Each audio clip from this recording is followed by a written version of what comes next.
Listener discretion advised. Light the blunt.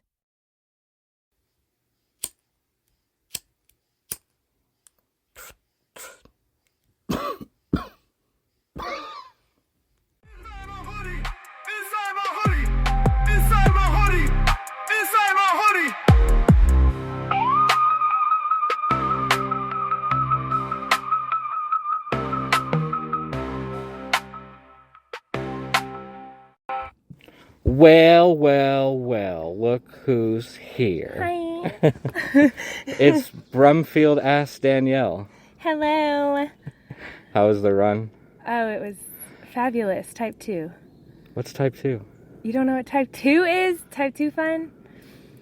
Type 1 fun is when you are having fun in the moment and everything is joyful and you're feeling it.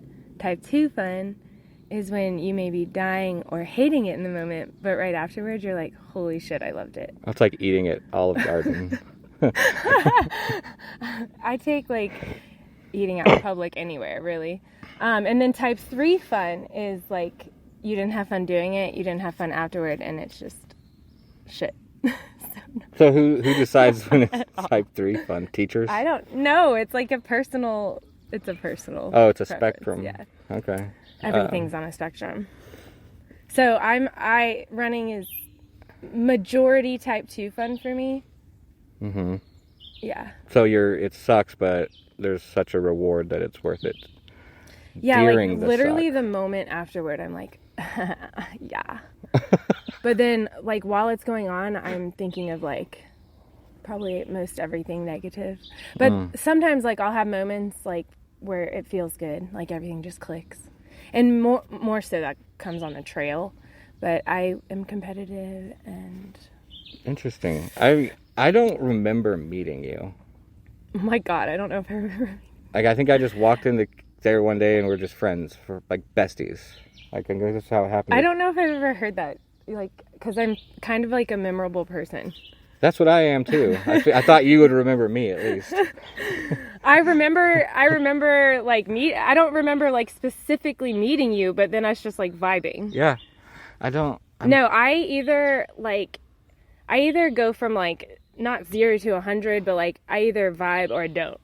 Mm-hmm. And if I do, then like we just click right away and it's like we've always known each other. Yeah. But if I don't, I keep my distance. Yeah. I try to keep my distance. And to be honest with you, like most of the people that are here, I vibe with. Mm-hmm. Most of the like people that volunteer or come here, I don't vibe with. Ah. But you hide that really well. I know. I think I'm like, I consider myself an extroverted introvert, kind of. Okay. So like in a public or like social situation, I'll be like really outgoing and stuff. And I think I'm also conditioned to like be like positive and like happy and outgoing to like strangers or like just, you know. Stay away from me. I mean, not you, but that's how I feel. Do you know what I mean? That like, and it's not like I don't feel like I'm faking it. Like I'm not putting something on. Cause like when I'm there, it's like super genuine and like I'm positive and like outgoing. But then like, I also have this like really other like 50% side of me. It's like the moment I get out of the public, I'm like, okay, I'm going home. Like I'm not going back out. Like, are you mean at home? Yes. Really? Yeah. You're a bitch? Well, yeah. That's awesome. Yeah, my husband would never say it. My kids do, unfortunately. My husband would never say it, but I would like if I could put the words in his mouth, I think he would probably call me like I think most husbands would probably call wives nagging bitches. Or maybe it's just like I have standards. There you go. For like I just that was my next question. Like, how do you alchemize your anger? Like, I don't know. Like, I never grew up in an emotionally regulatory household. Does it even make sense? So my mom was like very emotional outbursts, like Mine just too. could not emotionally regulate. And so my oldest kid is almost 11. My youngest is 2. I have 4 kids for those Good listening. God. I just had my second son just turned 8 what's today? What's today? Oh, May. Then he turned 8 2 days ago. But like my oldest son, I already see that, like, I don't want to say like generational curse, but like he's a child, so he's not going to be able to emotionally regulate his emotions. Or emotionally regulate his emotions. Yeah. No, I got you. He's not going to emotionally regulate. However, I see him having like more outbursts like I will do when I started parenting him at like 26 versus my 2-year-old who I'm now parenting at 37. And like, and have done some, like, a lot of trauma work and emotional work. It's really important. Like, I am a true advocate for, like, always do the work. And that's where, like, okay, where are you spiritually? Like, so I'm a Christian. Okay. I would say, like, everywhere across the board, like, as far as religion, politics, parenting, social issues, like, I'm super moderate. And, like, I can see, like, every side of everything. I was raised, like, very, very, like, hyper-Christian. My mom is Catholic. My dad, well, I was born Greek Orthodox. And I was baptized in the Greek Orthodox Church. And then he changed to the Salvation Army, which is, like, it's kind of like Lutheran, but non-denominational. And so 9:26 on the clock. Go ahead. What is that? I'll explain it in a second. I just had to shout it out. 1738. Okay, anyways. So, I, like, was raised, like, really almost, like, culty Christian. And then Catholic. Is that Maddie? Yeah. We can hear her from afar. She always finds ways to interrupt these podcasts. Like, she has little cameos through all of them. Should I hide? Because she'll come over. She knows you're coming. Oh, there she is. I thought you were over there. That was quick. Mage. You're like Edward. Mage. Hi. I'm working. Anyways. I'm working. Okay, so culty Christian. Oh yeah, so culty Christian, Catholic, and now, well, and then I, like, kind of went through, like, I would never say I was, like, atheist or agnostic or anything. I would never even say I was, like, a non-believer at any moment. But I've always, like, or I've not always, but I went through times of, like, questioning Me too. my faith. And maybe just, like, I always had the basis of, like, I know something's out there.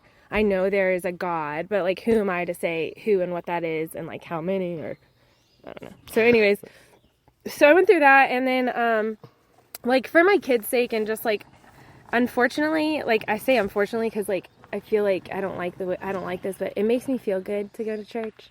That's okay. That's 100% okay. I say I don't like it because I think that that's, like, maybe conditioning, you know, like it was a comfort to, church wasn't comfort to me, but, like, it reminds me of, like, kind of growing up and, like, the good parts. And so, like, I kind of, like have that in my life. I don't know, like, I want that for my kids, like, to have at least a foundation, a community. Yeah. And, like, whether they believe it or not, like, I think that my job, like, I mean, see, it's, like, weird because when I talk about, like, I'll say my job as a Christian is to raise them in the Christian faith and, like, have them become followers of Jesus. But I also, like, feel brainwashed when I say that out loud. So I don't know. We'll like, so I really want, like, I want my kids to be exposed to, like, everything, and, like, they choose what they want to do.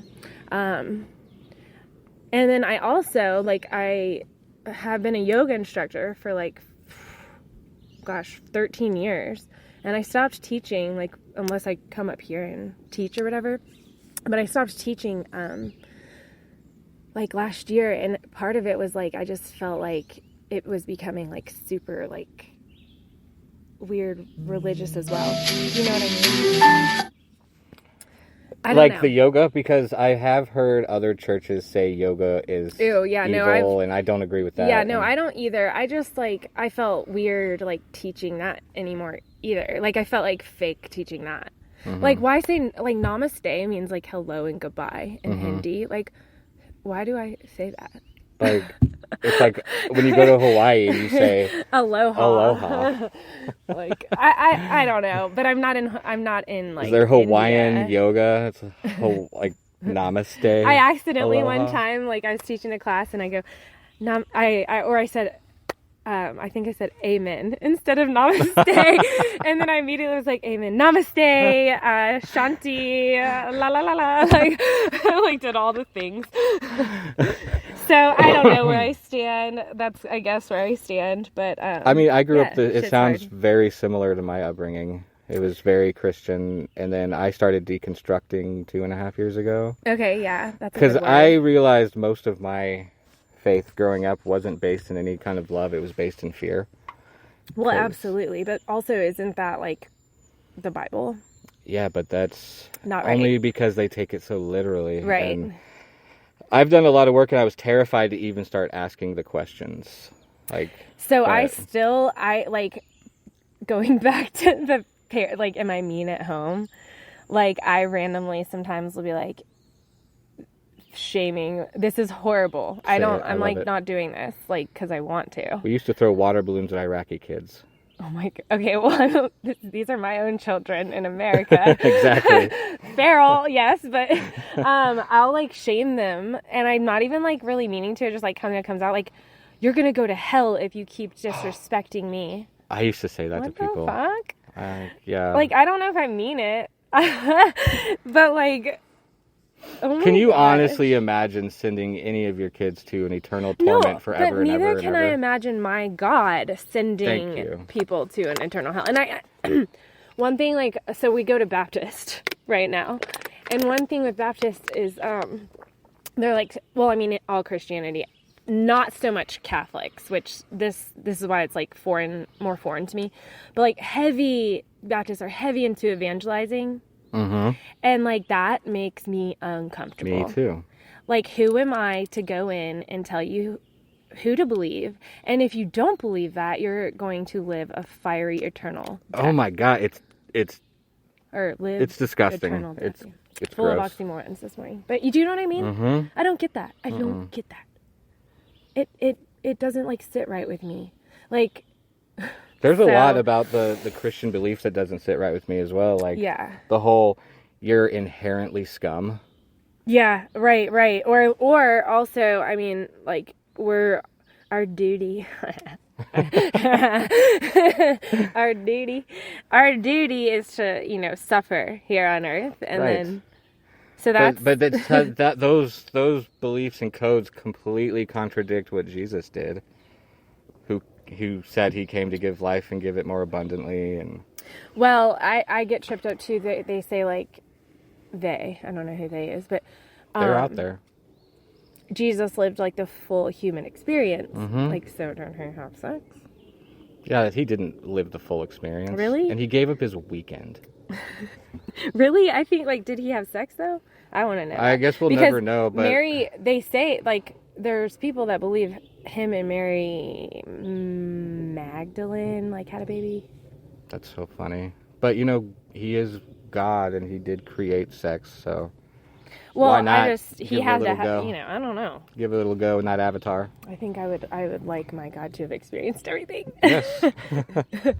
Anyways, we digress. But what are we on? What are we Where were talking we? about?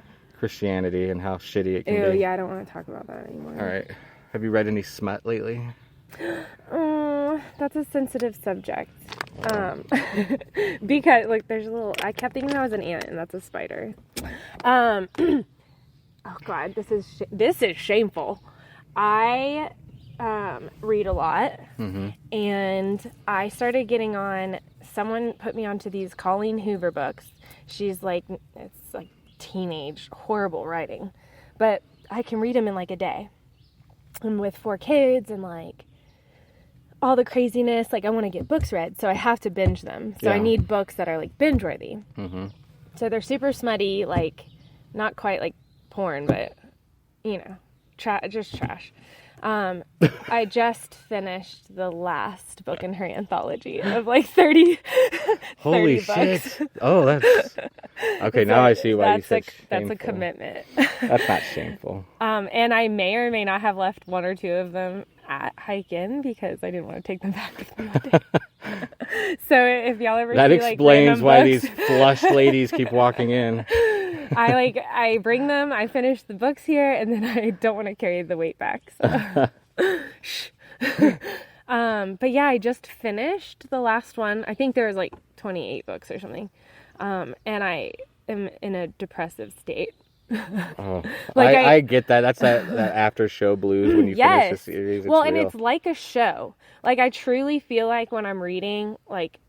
You see a movie in your head. Yes, and then when I'm not reading, like, in my mind, I think, oh, I need to go home and watch that show, like, finish my show. But it's a book. Mm-hmm. So I'm like, I started another book. Totally different, you know. We'll see. I'm sad. Do these books get really detailed? Or do they just say, like, grody work? Like, what words have to be included for it to be considered smut? They can't be, like, it's not like, wait, don't you have the aunt who, Yeah. I just haven't read her books. I don't know if it's, like, that X-rated, but it's, like, pretty much, like, his tongue, like, graced against my teeth, and I felt his... Good God. I felt him hard in his pants. I like it. I do too. So does my husband, because I'll read and Exactly. I tend to like put out for the time that I'm reading the book. One time he like I actually was not reading a book. I was like in between books. Like, so I try to do like a smutty book or like a fictional book and then like a self-help or like or just like real, you know, biography or... I think you told me that last time. Yeah, so I try to like... So I was reading something like on the Oregon Trail or something. And of course, like, I'm not finishing it in a day. It took me like 2 weeks. And like after a week and a half, my husband's like, are you not reading those smutty books anymore? Because... And I was like, wait a second. It's like when you have regular tippers at a restaurant you work at, and then they stop coming, and you're like, hey, what about my lifestyle? Right. He was getting used to the hyper... I'm normally like hypersexual, but add some books. And then it just takes off. Add some books. I'm like the exact opposite. I'm like damn near asexual. Asexual? Yeah, not really. That could be trauma. I just think no one's good enough for me. Well, that's different. I'm just kidding. Oh, I was gonna be like, I agree. No, I'm... Are you a unicorn? Look, now the spider's on this beautiful Gatorade, which I'm only gonna be able to drink like a quarter of. Okay, anyways, keep going. Sorry. I'm a woodsy girl. I hate spiders. But I don't like spiders. They can die. Well, I don't want to kill We'll them. find these wolf spiders in the board house, like this big. Nope. That's making me put my legs up on the bench. And they won't let me kill them. Who? Who's they? My roommates. Who was your roommate? Matt, Jowett, Jowett-ass Matt, Wood-ass Isaac, and Kid Giddens. Oh, fun. Okay, back to where... Okay, so let's keep going. So books, yeah, I don't know. I'm reading... We'll see how it goes. I'm on Kristen Hanna right now. Kristen Hanna. She is... It's fiction, but she goes to... Like, the last... I think... What's the last book I read? I think the last book of hers I read was The Nightingale. But she goes on... she creates this like story in her head, and then she goes to like the scene. So in The Nightingale, it was in World War II, set in France and Spain and Germany and concentration camps. So she went there and like did all this research to help her book. And nice. Some people would like. There's people had mixed reviews on it, but this last story she wrote was about this woman who she was French, and she somehow was like able to survive through the war and started rescuing these downed British and American pilots from Germany, and she started trekking and doing this journey across the Pyrenees Mountains. Shit. From France all the way to Spain. And she did it like 30 times or something. Or maybe 18, I don't know. Enough. And it was like, but this is actually like based on a true story.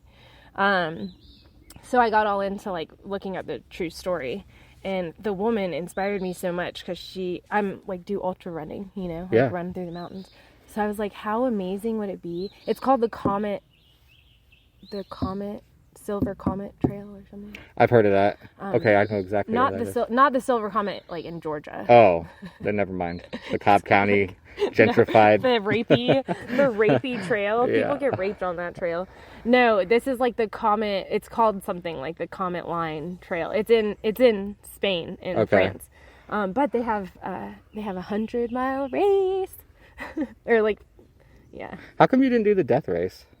How come? I would. My husband did it and he needed me. But I would probably never do that. Yeah, I wouldn't either. He's doing it next year. I wasn't ready. Like, I don't know if I ever will be. And I also, like, don't know if I 100%, like, want to give my money to that race. Okay, I didn't even know that was a thing. Well, it's cost like $400 to do it. Actually, it costs way more than that because people pay that. I mean, they come through here to I know. 11 to 2 a.m. and looking dead. So my husband did it, Trent, and we were like, once you get, I mean, we live like right over here, so we do this trail a lot. And we were like, once you get here, it's like you'll be home. Like, just make it to the end. And he had like a really hard race. His knee blew up after like mile 40. At mile 20 and 40, he saw me crying, or not me crying. He saw me and he was crying. What? like I want to go home. Awful. And he gets here. I mean, I just ran up that trail. It took me an hour and 1 minute. Yeah, that was really solid. I know. I tried to get under an hour, but I saw my friend, and so I like that'll shave off at least in a minute. So I'll just say I did it in an hour. But it took him like 3 or 4 hours to do that. Like he was literally like crawling. Are you kidding? And because of his knee, but he finished. And then he signed up for it again. And I crewed him, and I was like, I will never. My jam is like 20 miles. Ugh. But I would like to push myself. Like, I'd like to see, you know, like what I can. I think maybe right now my jam's 20. But I've been like sweeping like 100-mile races where I like go behind the last person. Oh, you want to hear a crazy story real quick? Yeah. So 2 weeks ago, it's called sweeping. So you go behind the last person in the race and like, you're just like making sure trash is off the trail. Everyone's off the trail. Yeah. Okay. And like, if no one else is coming through, you're picking up markers and like any flags that were for the race. Okay. So I'm sweeping. It was called Farrell Mountain 100. And it's 100 miles in the Caheta Wilderness. Okay. And it's like pinhotties, like 0 to, I think she went up through 4 or something, 3, 4, and 5, maybe 5. So those pinhotties, it's like 28,000 feet elevation, fucking gnarly. And how many feet? Like 28,000. Holy shit, that's for 100 miles. So that's you're going like, up and down mountains. Yeah. So the race started at 6 a.m. and I was sweeping the 100-mile, and she was able to get the Forest Service, like Caheta, whoever the people in charge, to let her do this portion of Emery Creek. It's out in the Caheta Wilderness. It's very, like, there's not really a trail. There's, like, massive creek crossings. You're going straight up a mountain. It's, like, treacherous, okay? And it had been raining really bad. And so the Forest Service, like, rangers or whatever, said, you can do that portion still, but it has to be in the daylight. It has to be in the daylight, and it has to be, like, first. And so as we get closer to the date, the water kept getting higher and higher. And she's like, okay, there's only like 8 people in the 100 miles. So I'm not going to like completely kill everyone. She's like, so they're doing it. Let's just go. Danielle, you're sweeping. So I was just me. And I get there to sweep. I go like maybe 15 minutes behind the people who start. Well, this guy gets to the race, this is like what nightmares are made of for me. Like, I'm punctual. Like, yeah. Integrity is like super important to me. So, this guy shows up 15 minutes late to the race. Uh-huh. And then he's like, can't get the map on his watch. And I'm like struggling. So he gets started on this 100-mile course like 20 something minutes late. And so I wait like an additional like 5-10 minutes. And look, if you're doing a 100-mile race, you're not doing 10, 12 minute miles. Like you're in the teens, like hiking the hills, like walk, So it's like, I figured he'd be doing like 12, 13 minute miles maybe to catch up. So I start off slow. I'm doing like 13, 14 minute miles, like taking my time. I get all the way to mile 8 at Emery Creek, and I see an aid station. I was like, hey, did that guy go through? And he goes, oh, that guy was through like 30 minutes ago. And I was like, what the fuck? And he was like, yeah. And I was like, okay, cool. Like, I guess he's having a great day. I get 2 miles into this treacherous trail. The water crossings were up to my shorts, like thigh level. Mm-hmm. I'm a woodsy girl, but I am not like a water girl. Like, I love to swim, but like, I started like freaking the fuck out. Like in the middle of these like rapids, I was like thinking like snakes, like, oh dude, no. So I like, and I'm pulling all these fucking flags. The rocks, I'm like fucking boulder climbing. The rocks, okay, so I'm pulling all these flags. There's no way I could get back to where I just came from, right? Mm-hmm. All of a sudden I see this guy down on the trail. And I come up to him, he has puke all over him, like pale as a fucking ghost. And he was not okay. And we're in the middle. We're in 3 miles into a 6.8 mile section of like treachery. And it took Treachery. That's North Fort Hood. We couldn't get anyone out there to help me. Mm-hmm. I didn't have service. Like finally got service once. The guy started like seizing out, like having like such bad cramps. Like he was like, well, I guess this doesn't work on a podcast. He was like cerebral palsy. Yes. Yeah. Like his hand, like and his chest, his neck going sideways. Like I could see his muscles like bubbling. They were twitching so bad. Pussy. Throwing up. Oh, he kept saying that too. He would like literally fall down and like be like sleeping, and then I'd be like, "You need to get up, dude." And he'd be like, "I need to quit being a little bitch." And I was like, "Yeah, you do." You do. I'm like David Goggins his ass. Yes. So it took us 3.5 hours to go 3 miles. God. FML. Okay. Yeah. So that's a fun story. He almost died, and then then I'm like, this guy needs medical attention. He was drinking out of the river, like for his water. So, like, he needs just everything. He needs medical attention. He did not go get seen. And then he texts me later that night, and he goes, thank for helping me. Please send pics. My pee brown. What the But I'm okay. fuck? He sent that? No, he said, please send pic. Like, he wanted his pictures. He told me his pee was brown. And I was like... Oh, I thought he was asking you for pictures. Like... No. He's asking pictures. Like, I took pictures of him, like, dying on the trail. Got ya. And he was, like, moaning. Like, he was like, And then, like, I was, like, laughing at him. It was awful. That's great. So, that's what I did 2 weeks ago. This was 2 weeks ago. Yeah. Holy shit. I've always hated running. Like, I hate running. Like I said, I never said I liked running. Like, it doesn't, like, nothing good comes out of it for me. There's no satisfaction at the end. Because I was in the Army. They made us run a lot. Like, one of the... But you were forced to run. Yeah. So, like, what if you just did it, like... I tried that. Because when we were overseas, they had, right next to where we lived, had this 5K track just in the dirt. Oh, yeah, you're just like... And I'd run it once or twice a week by myself, and then we would do formation platoon runs on it. But in basic, I was such a bad runner. I'd fall out a lot of the formation runs. I'd be like, no, fuck that. You guys go. What is it, like a mental thing, or is it like a physical, like it hurt? Everything hurts? At first, it was both, I think. Yeah. And then the mental side of basic is really the hardest. Right. That's the hardest side of, like, everything, I think. If you can... Yeah, I mean, for me, running mental is the hardest part for me in that, too. Yeah. Like, the Army will focus on whatever you're weak at and really make it loud. So you feel like a worthless piece of shit just because you can't run. Yeah, well... Shooting, everything else is good, but you can't run. They're like, you fucking worthless. I always thought I'd be good in the Army because that's like how I felt growing up. You'd be good. Worthless piece of shit.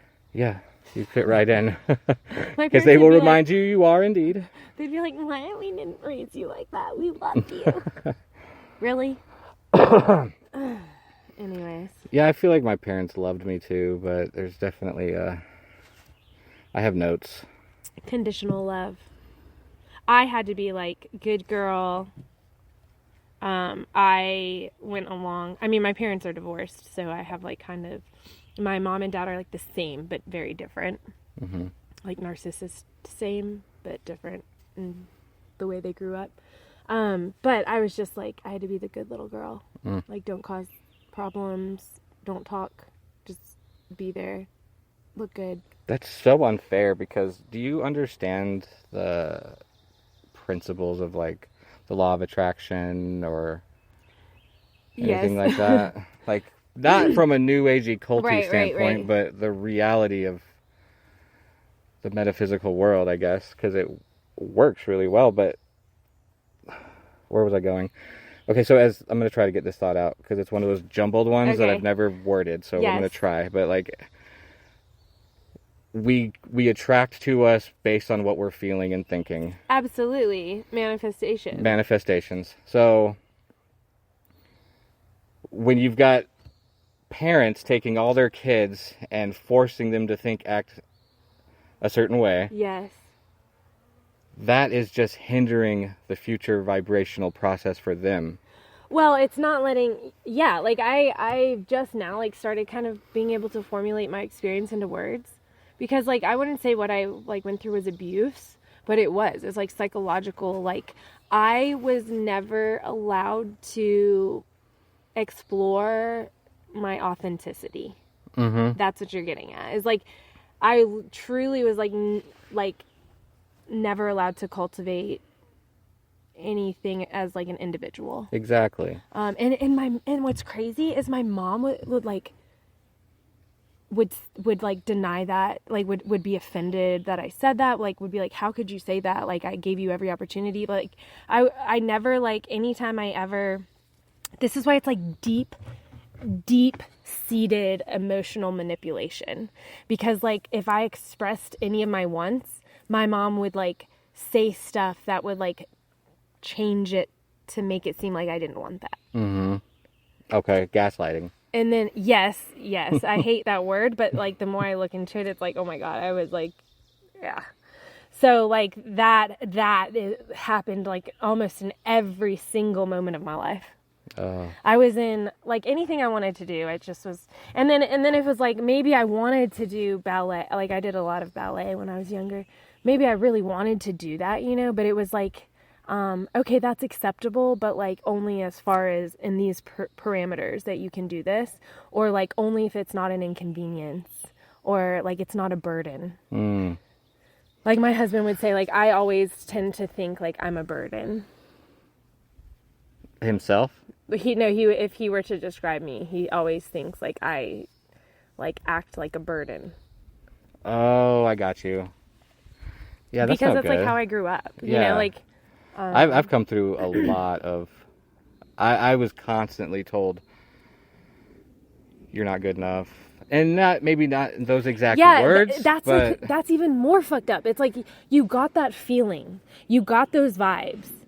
You know, like I'm not gonna, like, someone, like, either someone, like, actually told you, or, like, that was just the overall, like, you know, that's how I felt. Like, and then you can't point a finger, like, if my parent literally said something that was like condescending or abusive or shaming, like then I'd have justification.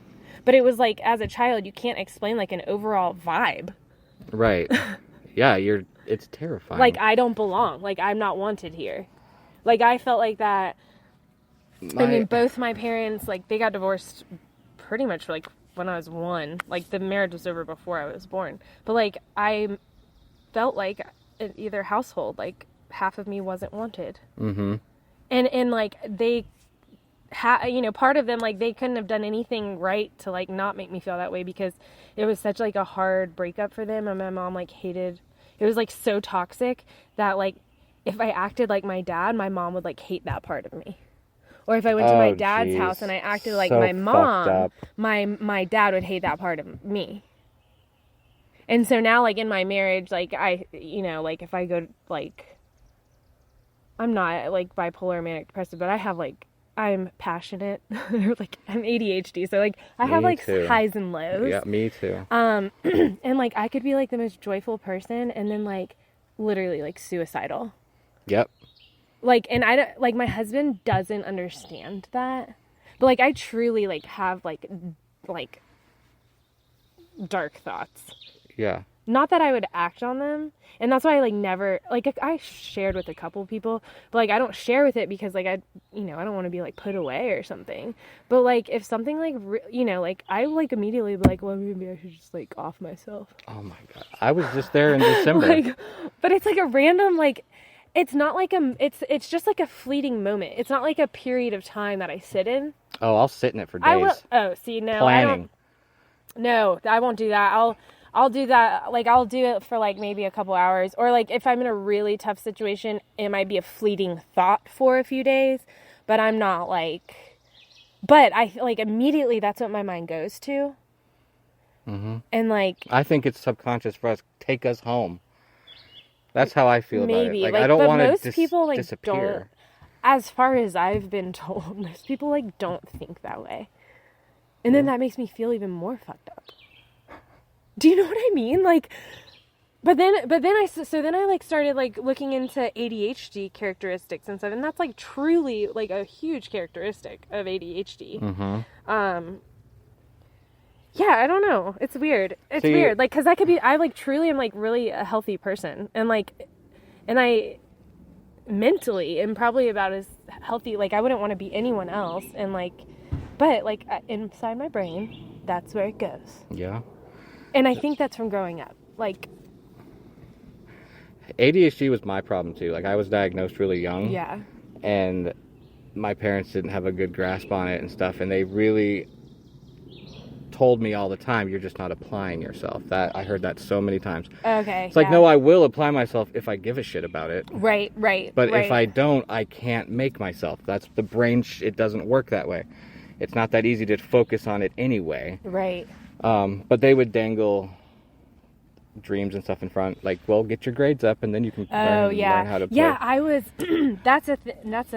Which I love them, it's not a big deal. A characteristic of, like, narcissistic parents is, like, you're always in trouble. Like, you're always, like, grounded. Like, I was always, like, grounded. Me too. I've never grounded my kids. And if I did, they'd probably be like, fuck you, and run out the door. Like, that's not good either.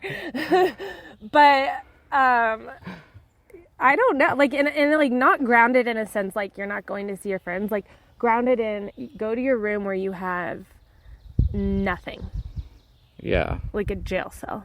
Like, you have books. Yeah, we were grounded from, we'd get grounded from TV, all kinds of shit. I would be grounded from TV, and it was when, like, I'm old, so, it was when I grew up. I'm older than you. No, well, you're like 40, what? Yeah. Okay, just a little bit. When I was growing up, they had the backs on the TVs. Like, we didn't have TVs were heavy. We didn't have flat screens. They were big ass boxes. Right. So, I would, like, come home. Of course, like, my mom worked all the time. I would come home, and, like, on the rare occasion that she would come home early, and I'm grounded, she would literally, like, I would hear, this is like what's the dog thing where you hear the I have no idea. It's not Ring camera, is it? No. I'm talking about, like, Pavlov. Like, where the dog, like, hears the beep, and then he goes and gets the fit. So, like, I would hear the garage door, and, like, my whole senses would, like, heighten. And I'd, like, run upstairs to my room. I'd even, like, be, like, smearing footprints out of the carpet. Like, she would be checking the carpet. Hey! Hey, how you doing? Good, how are you?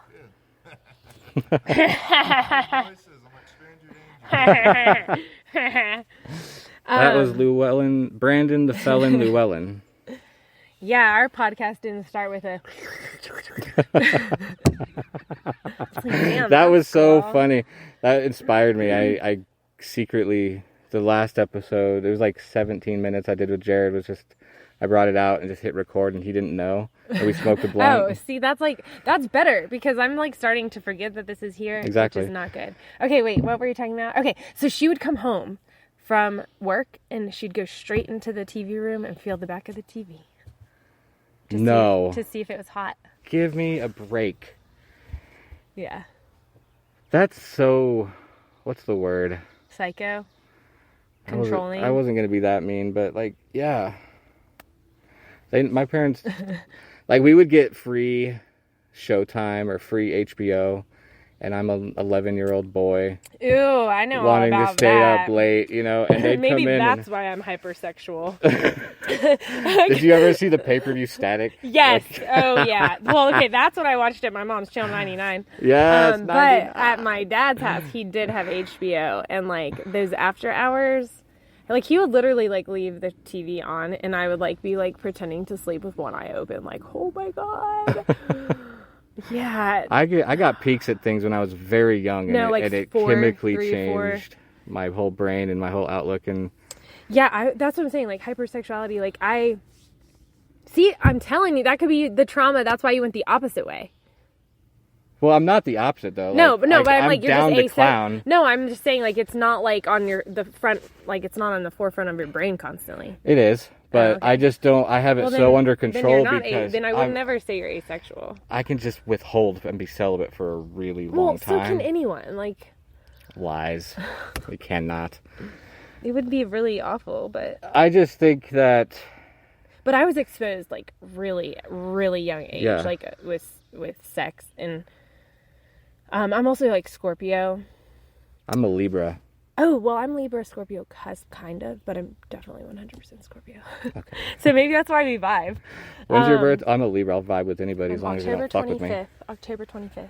Okay, I'm September 26th. Ooh, so you're like at the beginning. That's why 26. Yeah. When I said 26, that's my birthday. But also and I've got probably 100 screenshots in here because every time I look at the clock, it's the time 26. Time 26. That's so like your number.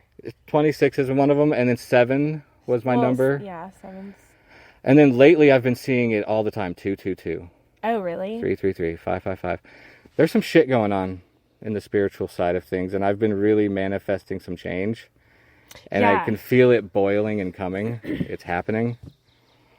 I listen to a lot of tarot readings. Okay. I think they're fascinating. I don't take them as gospel, but they are interesting, and they're usually pretty close to what I'm going through, if not directly right on. I mean, I like my whole background with yoga. Like, I have been in that scene for a long time. That shit kind of not like scares me, but like I don't know. I just don't know. Again, like I am so like so in between with all of that. Like someone could like do a reading and like it's exactly like what I think is going on, but then it's like I don't want to take it like as gospel, you know what I like? Again, like, yeah, it's one of those. It scares me. Like I always get the death card. Like what the fuck is that? That just means you're closing out a cycle. So I'm always closing out cycles. Like I get them too. I get that a lot. I get like the death card. I get like the shitty shit card. Like always, and then it like makes me like I have a tendency to be a little paranoid, and like I have PTSD like regarding death, which is weird because like I don't know if it's PTSD regarding death or I have a realistic expectation of death. Like, are you scared to die? No. Oh, I don't. That's like a weird question. It is.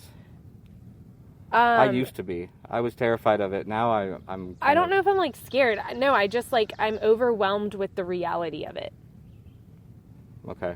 Like it could happen like when I'm going home today, and like sometimes and a lot of times like I obsess over it, like not about me dying, but like we're not guaranteed any time. And so I think about it all the time.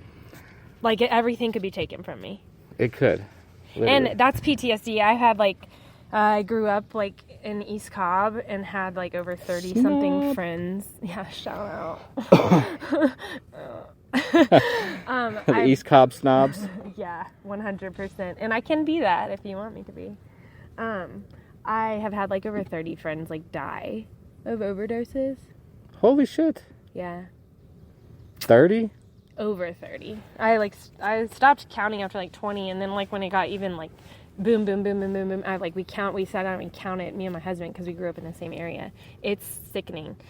But a lot of them happened, like 15 or so happened like from the time I was a senior in high school till I graduated college. And I like went through a time of like getting sober and stuff. But during that time, I had like so many people die around me, like young. Mm-hmm. And then like I like saw the trauma of their families, and like one of them was a best friend, and so like I was there for his mom and stuff, which was like awful. And I don't know, that's what I'm saying, is like I don't know if it gave me like a distorted perception or just like a realistic expectation of like life is so fleeting. It is, yeah. I had to go through that when I was deployed, because I was for certain I was going to get hurt, if not die. I was just certain one of those was going to happen. I mean, I felt that way, like, because I was like, you know, in the scene, like, yeah, doing drugs and stuff. But everywhere, you see how precious life is, like how delicate it. I mean, like yeah, like honestly, it was like the only place I can really describe it as like a war scene. Mm-hmm. You know, like I didn't see people dying like in one instance, but like I was there present for a couple of them. Like there's just like fucked up stories. One of them was a good friend of like, it was like a group of people, and we're just like doing drugs. I think he had been up drinking for a couple days. Everyone passed out. My friends colored on his face. Like with markers? Yeah. Like penises and stuff? I don't know all that it was, and he passed away. Aw. That night. Damn. They thought he was like super just like passed out, like drunk. They should have just left the drawings on his face. What? For the open view, for the viewing. That's well, so up. they also tried, so like after that happened, they like before they even called the people, like when they realized he was dead, they were like scrubbing his face off. Oh. Like, but that kind of shit, like that shit is fucked up. It is. So then when that happened, I was called like that day, like to say like what happened. I had left like right before that happened, and I was with my family, and like I was a good little girl who didn't do that kind of stuff. So I literally had to sit through a family dinner after I'd heard that. Like, talk about dissociation. Yeah. Holy shit. Yeah. I told you I was like gonna talk about some fucked up shit. I didn't even know, like, shit's fucked up. You want to hear a fucked up story? Sure, because that one's really, like, we need to get past that. But that causes PTSD. That's, like, full, you know, like, coming back around to my point.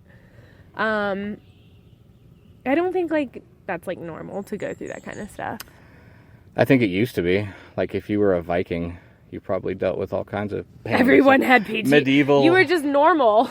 I believe there was times, you know, that death and destruction and war was normal. Like, but death is totally normal though. Mm-hmm. Like that's what I'm like trying to explain to like my family and stuff. Like whenever we're like arguing or whenever I'm a mean mom, like we're wasting our time. I bet you're productive mean though. I hope so. Like you're not just mean to be mean. You're like maybe my kids will say I'm a type 2 fun. Okay. like it was not good in the moment, but reward. In hindsight, like she was a great mom. Do you remember that Karen that was here last time? You guys volunteered. There's a fucking Karen every time. She's the one that had the son or whatever, and she comes and talks to me for like 45 minutes and just asking me every personal question you can think of, and then her son walks in and she's. This is Jeff. Oh, God. He's a cook here. He's been here 3 years. And how old is he? He was probably 10, 11. Yeah, and my kid is like cursing in the corner. Right. Like, I don't understand. How's that kid gonna survive? Well, why does she care about me? I mean, the way she was telling that story to him, it's like, wow, she's either putting on really hard or she's really interested in nothing. Okay, I want to hear this fucked up story. Okay, so we were... You have to get past mine. We were in Mosul. You have to outdo me. We were on vacation. Okay. In Mosul. Mosul? Where is... Iraq. Okay. I almost thought you said Mizzou, and I was like, oh, Missouri. Like, what? No, 2006, 2007 was a really obnoxious time overseas. And yes. Like, so much... This is the time I'm talking about, too. In 2007 is when was my trauma as well. Okay, so... fucked up time. I think it was. We're part of the same grand soul, and then we all broke off into little pieces. Yeah, and I now agree. we're just like I soul agree. tribe. Hey, it's good to see you again. Hi, brother. But so we're on vacation because really we were getting our trucks re-armored, which didn't matter because once they'd put new armor, they'd say, well, they've already figured out a new way to destroy it. So we never had full confidence. You're never safe. Yeah. Well, no matter, But we were a couple days in. We'd been at the computer room. We were going to go to chow, which is food for the non-military listeners. But we're walking through right as this convoy pulls up, and they're pulling guys off with their legs blown off. And for a second, it's like, oh, we're in a training scenario. Right, that's like what your brain like registers. But then it's like, no, this is real as fuck. Yeah. And then you see a bunch of the other Joes sitting there all dirty and sad looking. And in that time, in hindsight, we maybe could have been a little more comforting. But walking by, we were like, fuck up. Oh my God. Yeah. Fucked up. Did you say that, or did like the people around you? We all did. Mm. It's kind of like, have you seen Fury, that tank movie with Brad Pitt? Remember when he makes him kill that first German? Yes. And then he kicks him in the back? Yes. Do your fucking job. That's what you want to say to other infantrymen when they're in the thick of their pain. So, like, not only do you have PTSD from, like, what you went through, you also have PTSD of, like, who you were in that situation. Not so much. No? I don't think I have PTSD from being a dickhead. I think it was okay at the time. It was socially acceptable, so, like, you don't feel bad about that. Like, we weren't making fun of them. It was just kind of in passing, like, welcome to war. You're going to see this again. Was that, like, the first time you saw that, though? No. Oh, okay. Mm-mm. We did this one night. I don't even want to get into all the details, but let's just say it was hours long and there was bodies everywhere. That's awful. I had such a headache. So, like, do you still, like, go through period? Like, do you still have PTSD, or, like, are you okay? I'm never like, uncomfortable. How does it manifest now? Yeah, I've worked through most of it. Yeah. I used to wake up with, like, nightmares, screaming. Like, thinking I would... Like, a ceiling fans wouldn't work for me. Okay. I would wake up thinking it's a helicopter coming down on top of me. So, do you fear death? No, You said you didn't. Yeah. Like, when we got over there, we were on a convoy moving from Kirkuk to Talifar, and it was an all-day thing. And any kind of civilian car over there was supposed to pull over for us. If you didn't, we would shoot you. It's very simple. Yeah. And these other cars... So there's the front lead Humvee, but they had this thing called a rhino mount on the front of their Humvee that would trigger IEDs if it was there, so they had to stay straight. I'm the second truck in the convoy, and we're just playing chicken with anybody not pulling over. And I decided then, I was like, okay, if one of these cars is going to blow up, I'm going to take the hit. Bye! Bye! So if something does blow up, I'll take the hit. Yeah. That's what I signed up for. I didn't sign up to be an engineer. I signed up to do infantry. That's bullet sponge work. And I should be so lucky, considering I didn't live through Normandy, World War II, World War I, any war previous, really, when they actually lined up and aimed at each other. That shit is, like, gnarly. Like, that's like you either... I would like to think I'm, like, more fight than flight. But, like, I don't think I would have, like, the balls to, like, stand it, like... It's Joe-ass Matt. Oh, what's up? What's up? I thought you were somebody else. Who? Yeah, who? Oh, she just left. She just left. Am I hearing music right now? No. In your head, maybe. Possibly. I don't know. Yeah, so I think... Maybe, like, going back to your question, I don't fear death. Like, maybe I fear, like, not living. There it is. Yeah. That's what most people should be worried about, because life is okay to live. And religion is trying to take that from us. I have a theory. And religion is trying to take that from us. Think about it. I think we as humans, it's our job to raise the Earth's vibe. Yeah. And over you eons say, like, and eons. Are you elevating? Or what were we? The question today and Yeah. every day is, are we elevating? So I wasn't when I woke up. I was going to say that's no if the you other asked me thing. that. I usually do this at like either 5 o'clock at night or Well, sometimes. this is my 5 p.m. Really? I don't know. I go to bed at like 6 p.m.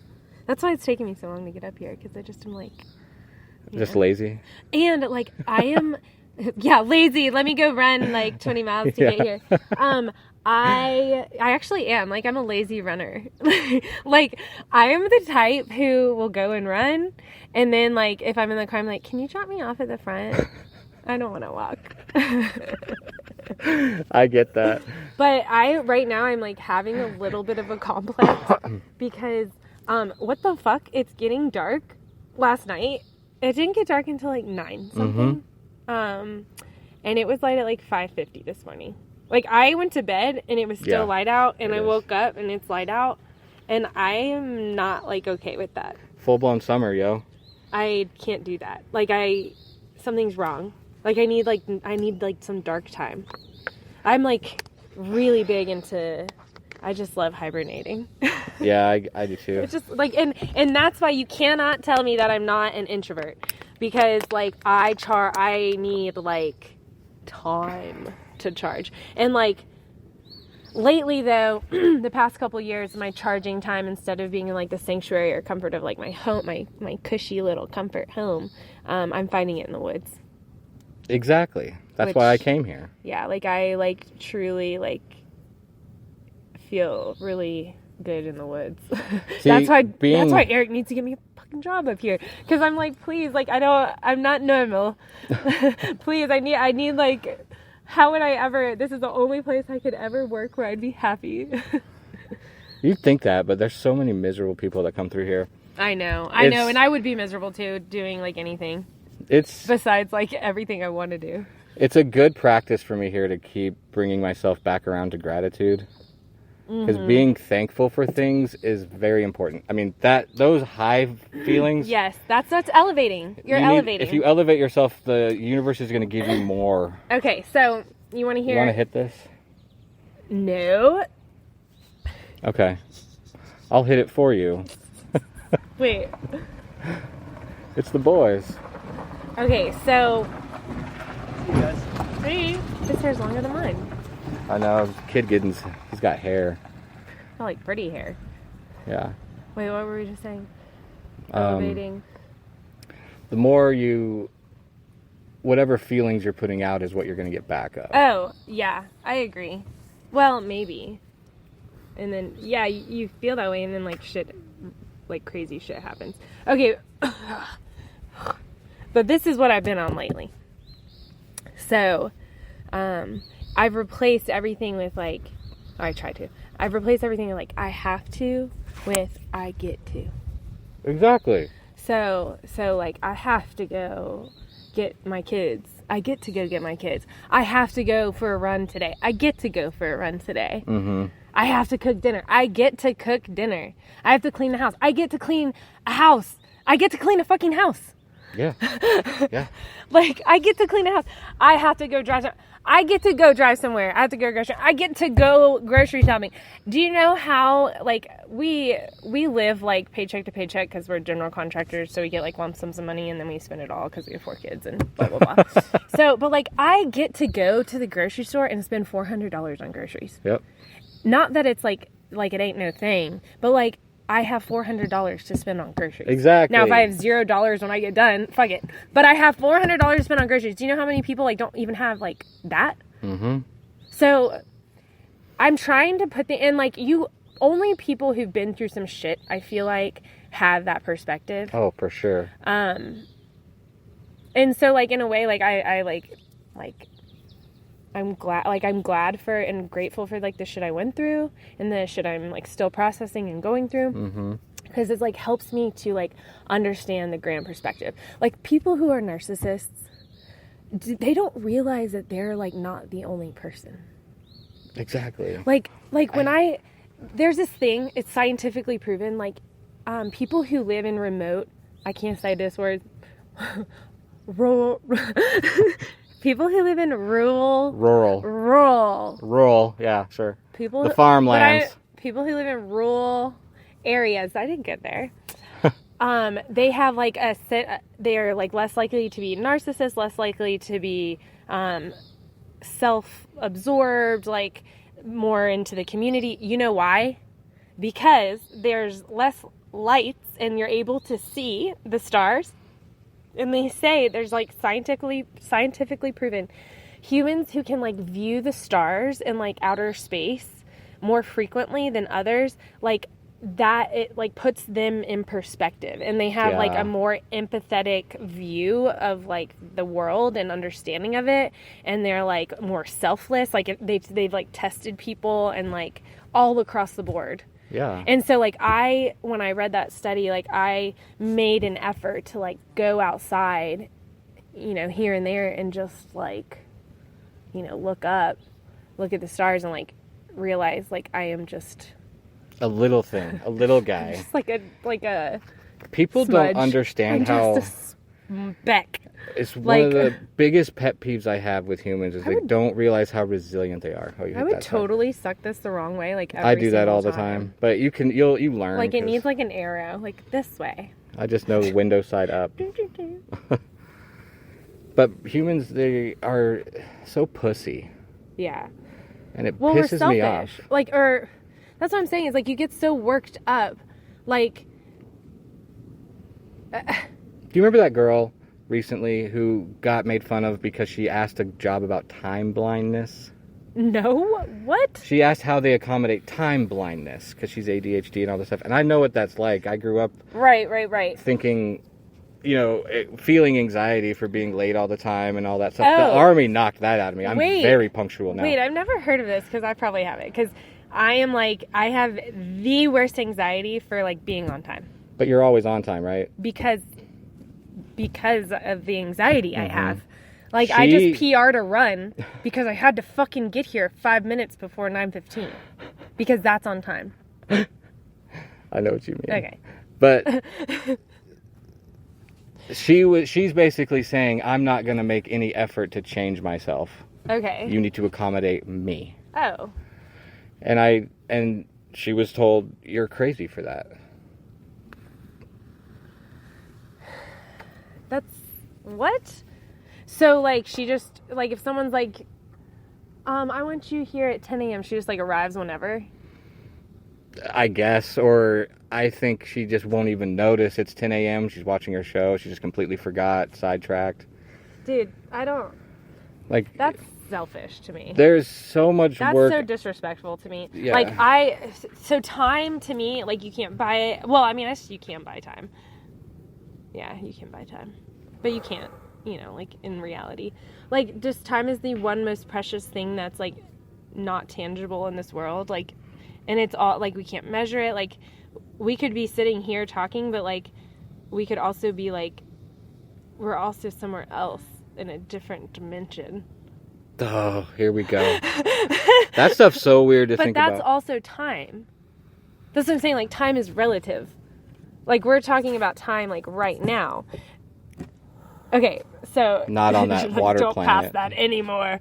Okay. So time, but when it comes to like respecting other people and stuff, like I think punctuality is like a huge characteristic, like a really good characteristic to have. Yes. Like I don't care if you don't give a shit about anything else. Like if you're gonna say be somewhere, like you be somewhere, because like if you're meeting like if it's just me in this world, I wouldn't give a shit about time either. Mm-hmm. But like when it comes to anyone else, like I'm gonna be respectful. Exactly. That's a big thing for me though. My husband, he's okay, but his mother, she's done a better job recently, but she is like time blind. Like, she just, like, if I'm like, yeah, the game starts at 6, like, sometimes she would just get there, like, when it ends. Like, one time she was, like, an hour and a half late to my husband's birthday dinner. Like, we had to sit there and just wait for her. Like, what? She, like, truly, and, like, it's like, a generational thing. Like, I don't think was ever taught. Like, I grew up in, like, just a very militant household, you know, and I would be woken up for school with the reveille trumpet, like a real trumpet in my face. Are you kidding me? By my stepdad. What the fuck? Yeah, and then my stepbrother, like, was 8 years older than me, and he played trumpet as well, and then it would become, like, a duet. Like... You're aware of your resilience, I hope. Yeah, that's like the one word. That's my word, actually. Good. Resilient. Yeah, like, in all the senses. Like, you don't even, like, really know, like, a lot of my story, and I don't really share too much. But resilience, like, is just, like, barely a word that scratches the surface of... No, tell me about it. Like, I've had this idea. I've known since I was young. I can't remember when this thought first came. It's just always been a deep inner knowing that I was going to somehow use my voice to share things. Yeah, I thought mine was writing. Okay. So I've always known. Yeah. I didn't know how. I've done music. Yeah, you're big into the music scene. Yeah. And I've got all these songs that are out there. And I was getting frustrated for years with God or spirit, whatever. Yeah. It's like, when am I going to get my time started to get whatever project is going that means something that I'm comfortable with? I think that's this finally, but I'm seeing now I had to go through 20 years of shit so that my words actually matter. Right. I'm not just JoJo Siwa talking about, oh, I'm putting on Kiss Do you know makeup. she's not a lesbian anymore? Yeah. It's interesting. It's like she's only in it for the attention. That, like, makes me sad. I feel bad for her. I feel bad for Justin Bieber. I feel bad for all these kids. Justin Bieber, yeah, He's kind of like, it's time for him to grow up. He's got some serious, like, health issues going on or something. It's time, like he was paraded, but if you see them out and about, he's always yelling at the paparazzi, like, go move to the woods, asshole. I know, like, take ownership. You have $300 million. You just sold your music. I know. Like, I mean, that's what it's like, resilient. Like, I mean, like, most people would probably, like, get the gist of my story, but, like, I grew up, like, really privileged in a sense, but definitely battled, like, with some addictions, like drug addiction. I've been through every drug. Well, me too, but then it's like I got really, really bad, and then got sober, and, like, you know, that's one of my resilient stories. But, like, I would never change any of that. Exactly. And it's crazy because now, like, people who meet me, like, I have tattoos and stuff, but when those are covered, and, like, when I have, like, take more than 10 minutes to get ready in the morning, like, people would have no fucking idea. Like, even when they do see my tattoos, like, people don't realize, like, I just kind of look like a pretty little girl. Like, I'm hoping we're past that point of society now. Like, tattoos are pretty accepted. Well, no, like, in hindsight, like, that's why I got tattoos. Like, Me too. I haven't gotten tattoos in, like, few years. Like, I kind of got a couple, like, a few years ago just to fill in spaces, but that was the last one I got, and I got that in 2008. Yeah, like, most of my tattoos are, like, prefrontal cortex development, like, pre-25. Like, I was kind of rash thinking, like, I mean, I guess I got them all, like, around, like, 25 to 28, but, like, now that I've done, like, more work with myself and everything, like, I truly think, like, growing up, like, I was, like, put in this, like, space of, like, oh, like, just be the pretty girl, like, don't, do anything. And, like, that is, like, I had so much depth to me besides my looks. And so, like, and then also not being able to, like, be authentic in, like, my own mind and body. Yeah. So, like, the moment I turned 18, it was, like, or no, the moment I, like, kind of said, fuck it. Same. Yeah. Like, so then I got tattoos because then I was like, ownership of my body. Yeah. Like, I've been, like, I've thought about all of this. Like, why did I get all this? Like, why, because in hindsight, like, if someone were to ask me, like, would you get all your tattoos removed? Like, I think I would. Really? Yeah. Like, okay. They all mean, like, very, like, they're all amazing and, like, yeah, but, they look good. They fit your. But I look at them vibe. and, like, I think of, like, it makes me sad. It doesn't make me sad when I look at them, but, like, when I really think about it, it makes me sad because it's just, like, cry for like authenticity. But you're not that person anymore. Right, but I But you look can like you can be grateful. Yes, yeah, Like, I get to be in this body. But now people don't see me necessarily as like, I thought tattoos would help people to see me like, oh, well, maybe she's not just like pretty, like simple girl, like she is complex. But I didn't need like anything for people to see that, like right. the moment I opened my mouth. Yeah. But then also like I've taken ownership of my body in a different way. Like now that I'm a competitive athlete, like I, win races, like, and my body has developed, like I feel like someone on the trail a month ago said something like, you look so strong. And like never in my life did I was always like super skinny, like I never thought I would like be described as that. And I was like, fuck yeah, I do look strong. And like developing muscle and stuff, like I could have like done that instead of like get freaking ink all over my body. Like I don't know, I just like we had to gas ourselves up like for years. I had no cheerleaders growing up, or even in my 20s trying to follow these dreams. It was always naysayers and then people that support you. It's weird. It's like I would have supporters, but it's like my mom, it's like I'll say something that I've accomplished, and it's like the initial response is something negative. For example, just recently, I got asked to be high up on this like volunteer organization, and I think it's like an honorable position. Like it's volunteer, but it's doing good for the community. And so I accepted the position, and of course the first person you want to tell is like your parent, which is so fucked up because she doesn't give me what I want. So like I immediately like running to my mommy like, oh, I got asked to be like VP for this organization. She goes, well, they're not going to pay you, are they? They're not going to pay you, are they? Or like, something along those words, like immediately. And it was so like harsh, and like, I just kind of looked at her, and I think I laughed or just like giggled and like walked off like traumatized. Yeah. And then like even later that day, like I had been feeding my neighbor's cat for a month. Never ask for shit because I'm like a work in barters. Like if I tit for tat, like I watched your cat, I enjoyed watching her. Now you owe me something if I ever need it. Okay. Like I don't think my neighbor's gonna give me $50. Like what the fuck is $50 gonna do? That's a hell of a lot of McChickens. You don't have any kids. $50 is not going to get anywhere in my I know. family. Do you know how much it was for my family to go to Chick-fil-A on Tuesday? Let me guess. Hold on.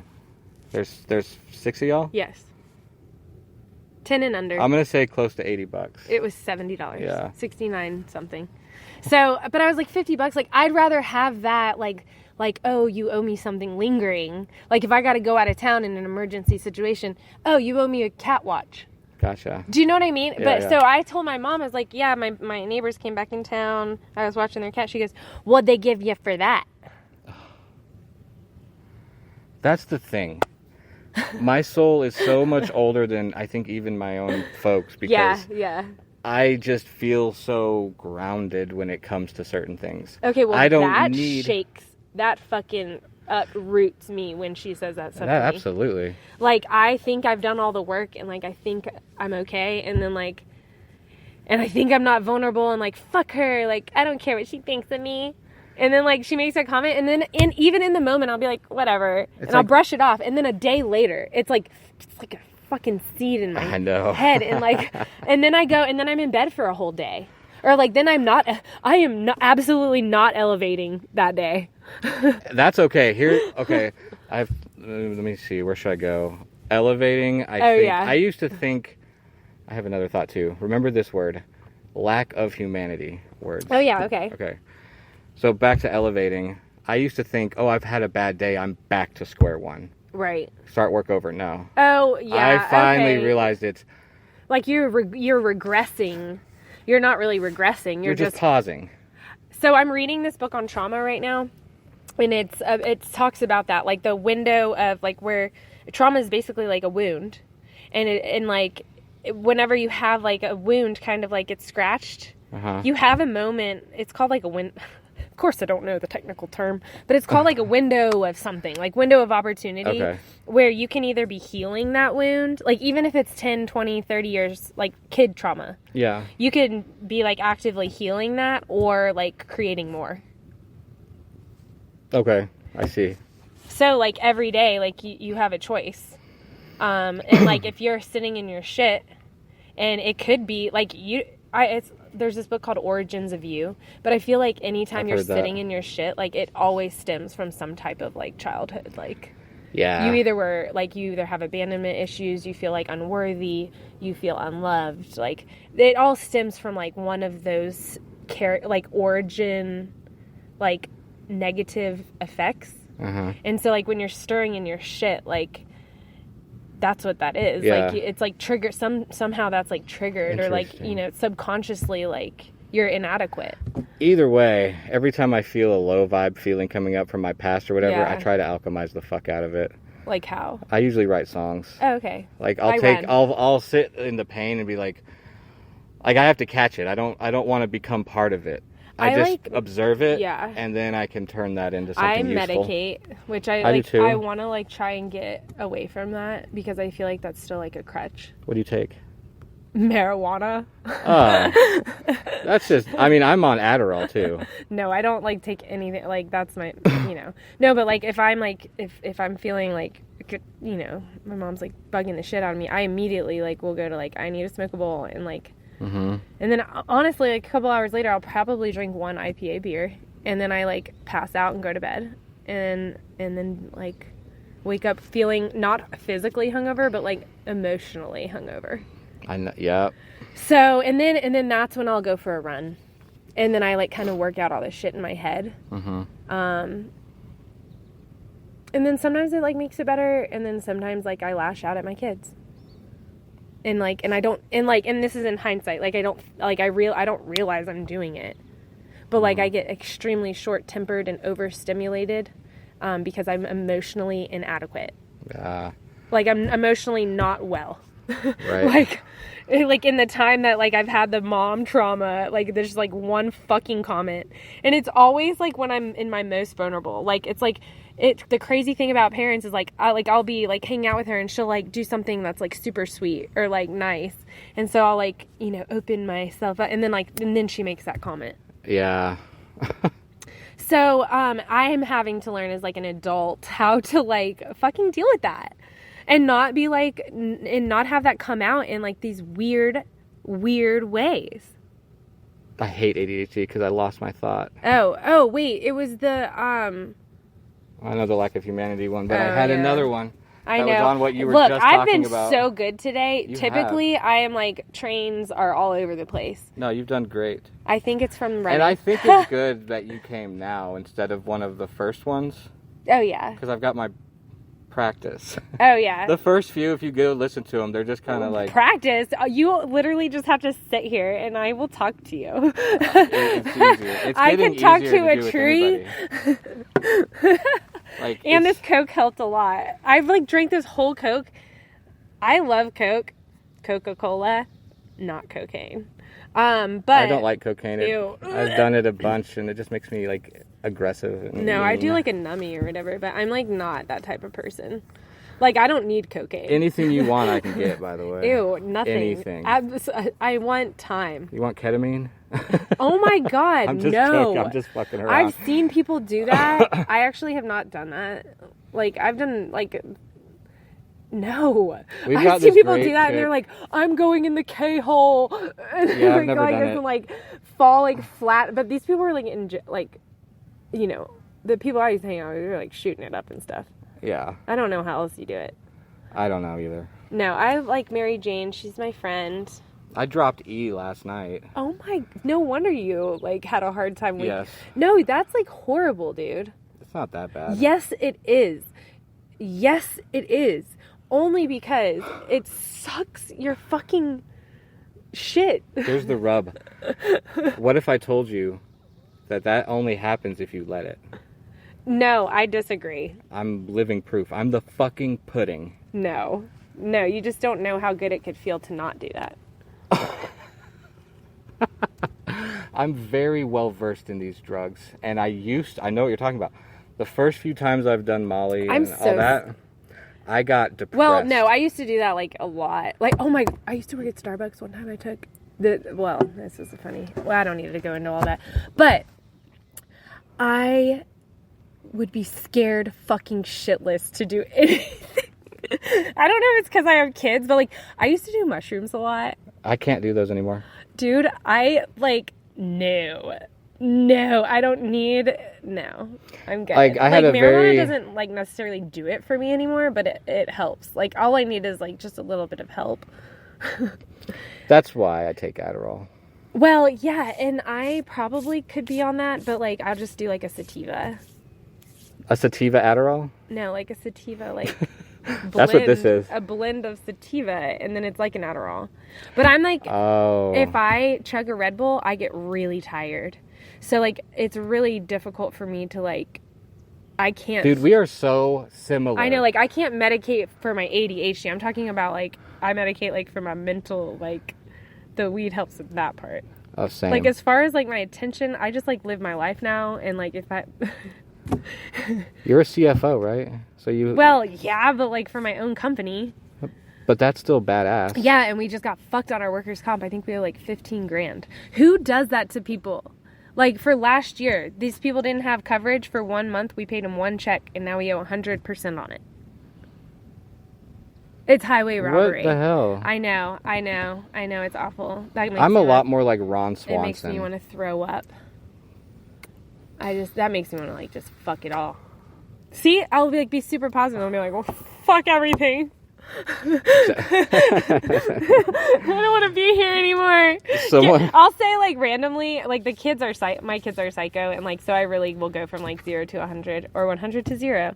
But like occasionally, like we'll be on a family trip in like this hellacious like if you want to write someone's hell, it's in a family car ride for 8 hours with my children. But we'll be in the car and like I'm like literally I don't drive on the highway because I get like anxiety. So I'll be the passenger and I'm like, get me off this fucking ride, and then it's like I'm not even in the car, like I'm like, get me off this ride, like the life. Yeah. Like get me off this fucking ride, like how did I get here? Like they have kids, they say. I just can't. I don't know if I'd have tattoos or kids. If you could go back. I love all of them I am so much, but god damn. No, I'm it is very so happy. hard. I'm very happy to be kidless by choice.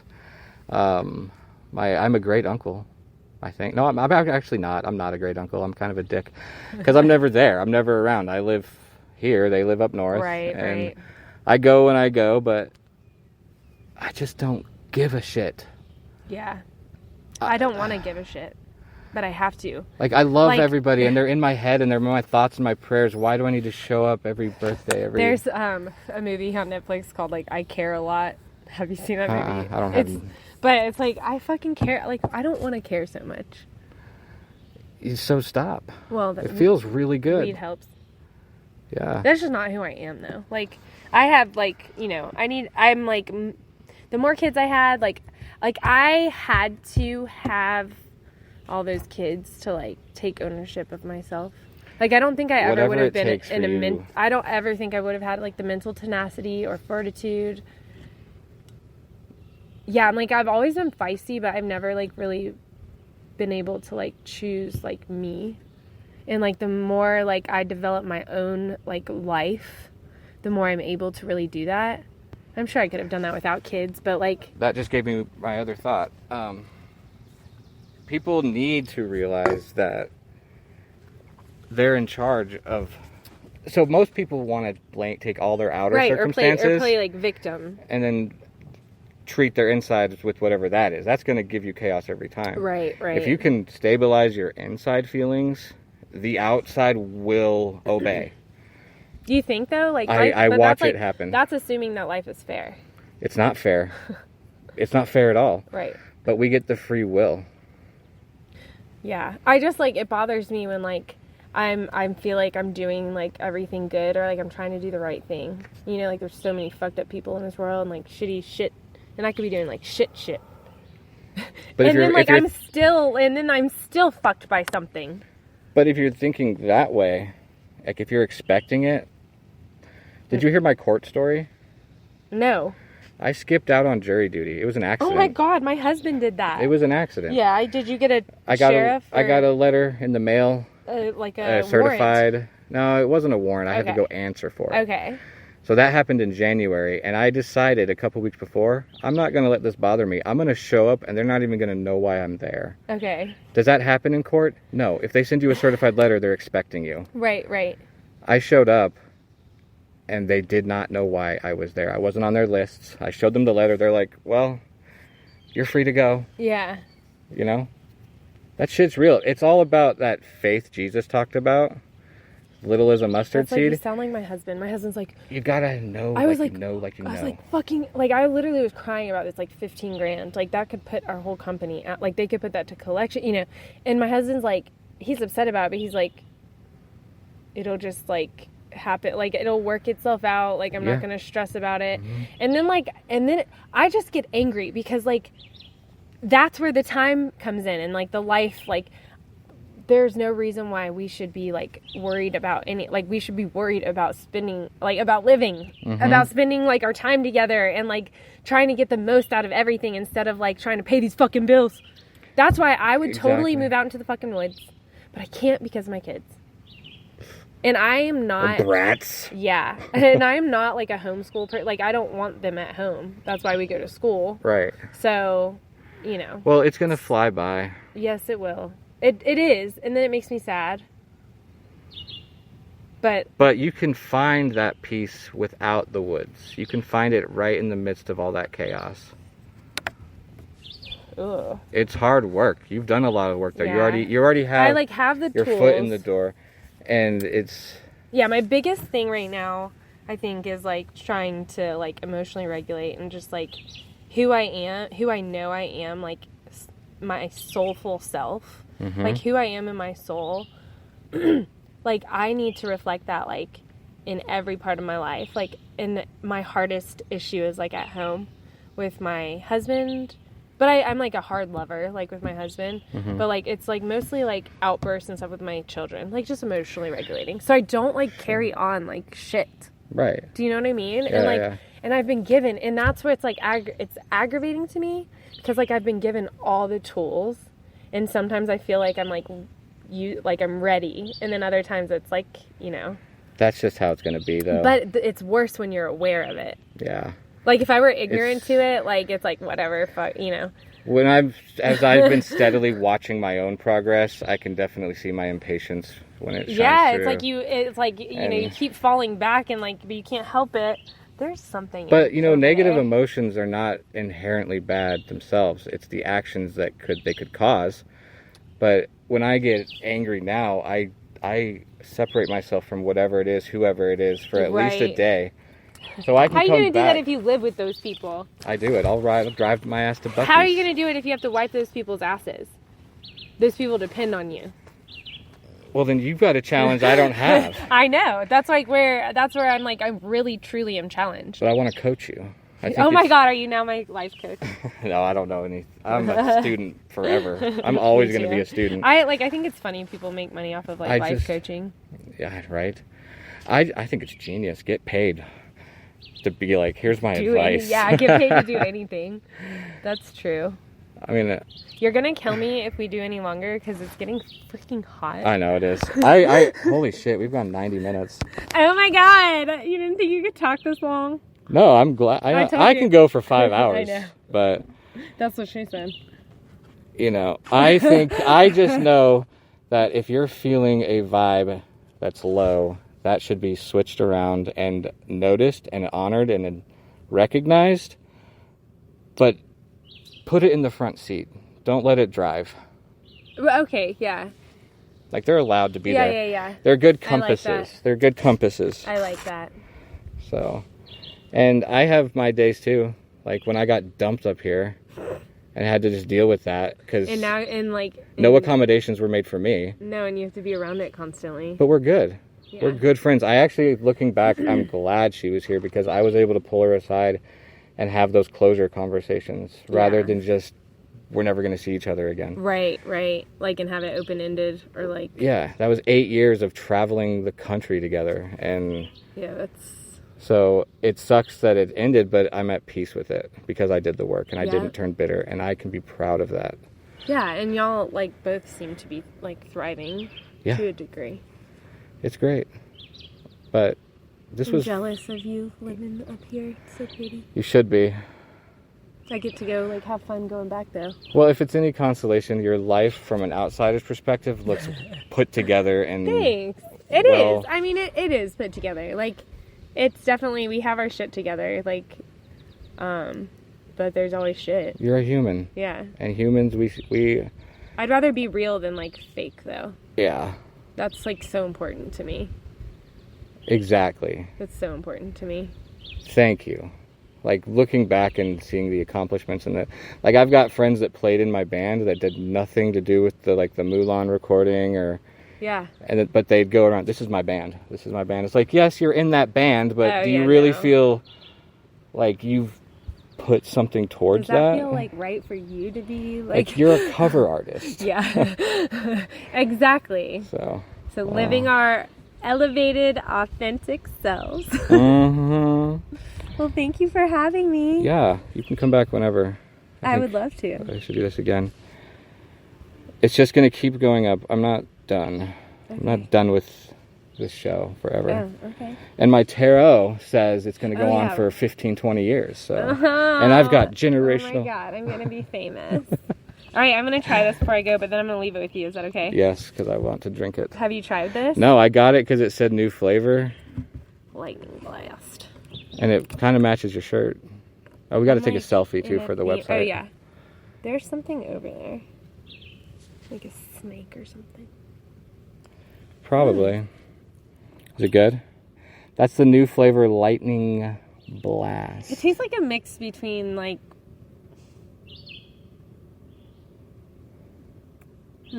But now for the future, I know to stock Coke. Oh, my God. You see what I put on it, too? I got that on purpose. Yeah, I know. I smiled at that when I saw it. This is like yellow Gatorade, but with like one of their other like weird ones. Like the pink one. Taste is weird. It's like, how can we taste? And how does smell work? Wait, if you've ever like, they had, I think it was like a blind person. It was like their sense of taste is like different because they can't picture the fruit and stuff. Mm-hmm. And so like you're saying like it tastes like a cucumber, but they don't like. They don't know what a cucumber tastes like because it doesn't taste like shit unless you put it in vinegar. Then it's a pickle. Know it, it can't even like really like envision like I don't know. I can't really explain it, but it was fucked up. It made me think about it. Thank you for these. Hell yeah! I'm gonna play this little instrumental. I call this one "Kick That Ick." Okay, it's my song. There's no lyrics. I have a lot of I get icky a lot. Yeah. Like so I get the ick a lot. As this plays out, you guys just dance in your head or something. Just kick that ick.